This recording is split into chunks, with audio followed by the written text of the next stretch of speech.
एक विचार, आनंद एक आभास है जिसे हर कोई ढूंढ रहा है। दुख एक अनुभव है जो आज हर एक के पास है। फिर भी जिंदगी में वही कामयाब है जिसको खुद पर विश्वास है।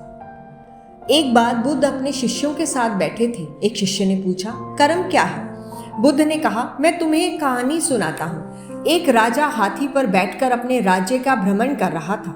अचानक वो एक दुकान के सामने रुका और अपने मंत्री से कहा, मुझे नहीं पता क्यों, पर मैं इस दुकान के स्वामी को फांसी देना चाहता हूँ। ये सुनकर मंत्री को बहुत दुख हुआ, लेकिन जब तक वो राजा से कोई कारण पूछता तब तक राजा आगे बढ़ गया। अगले दिन मंत्री उस दुकानदार से मिलने के लिए एक साधारण नागरिक के भेष में उसकी दुकान पर पहुंचा। उसने दुकानदार से ऐसे ही पूछ लिया कि उसका व्यापार कैसा चल रहा है। दुकानदार चंदन की लकड़ी बेचता था। उसने बहुत दुखी होकर बताया कि मुश्किल से ही उसे कोई ग्राहक मिलता है। लोग उसकी दुकान पर आते हैं, चंदन को सूंघते हैं और चले जाते हैं। वे चंदन की गुणवत्ता की प्रशंसा भी करते हैं, पर खरीदते कुछ नहीं।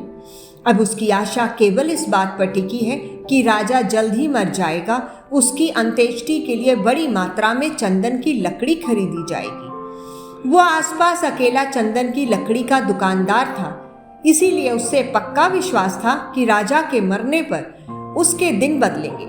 अब मंत्री की समझ में आ गया कि राजा उसकी दुकान के सामने क्यों रुका था और क्यों दुकानदार को मार डालने की इच्छा व्यक्त की थी। शायद दुकानदार के नकारात्मक विचारों की तरंगों ने राजा पर वैसा प्रभाव डाला था, जिसने उसके बदले में दुकानदार के प्रति अपने अंदर उसी तरह के नकारात्मक विचारों का अनुभव किया था। बुद्धिमान मंत्री ने इस विषय पर कुछ क्षण तक विचार किया। फिर उसने अपनी पहचान और पिछले दिन की घटना बताए बिना कुछ चंदन की लकड़ी खरीदने की इच्छा व्यक्त की। दुकानदार बहुत खुश हुआ। उसने चंदन को अच्छी तरह कागज में लपेटकर मंत्री को दे दिया। जब मंत्री महल में लौटा तो वो सीधा दरबार में गया, जहां राजा बैठा हुआ था, और सूचना दी कि चंदन की लकड़ी के दुकानदार ने उसे एक भेंट भेजी है। राजा को आश्चर्य हुआ।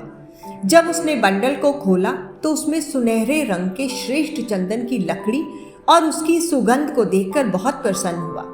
प्रसन्न होकर उसने चंदन के व्यापारी के लिए कुछ सोने के सिक्के भिजवा दिए। राजा को ये सोचकर अपने हृदय में बहुत खेद हुआ कि उसे दुकानदार को मारने का विचार आया था। जब दुकानदार को राजा से सोने के सिक्के प्राप्त हुए तो वो भी आश्चर्यचकित हो गया। वो राजा के गुण गाने लगा, जिसने सोने के सिक्के भेजकर उसे गरीबी के अभिशाप से बचा लिया था। कुछ समय बाद उसे अपने उन विचारों की याद आई जो वो राजा के प्रति सोचा करता था। उसे अपने व्यक्तिगत स्वार्थ के लिए ऐसे नकारात्मक विचार करने पर बहुत पश्चाताप हुआ।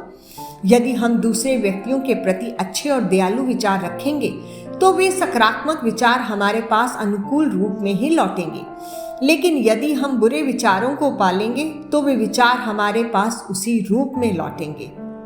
ये कहानी सुनकर बुद्ध ने पूछा, कर्म क्या है?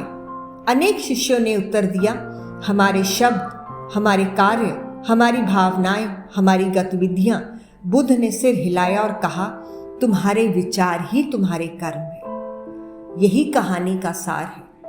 सही विचार होंगे, सही रिश्ते होंगे, सही जिंदगी होगी, क्योंकि आपके विचार ही आपकी जिंदगी को बनाते हैं। कहानी अच्छी लगी हो, लाइक करें, शेयर करें, सब्सक्राइब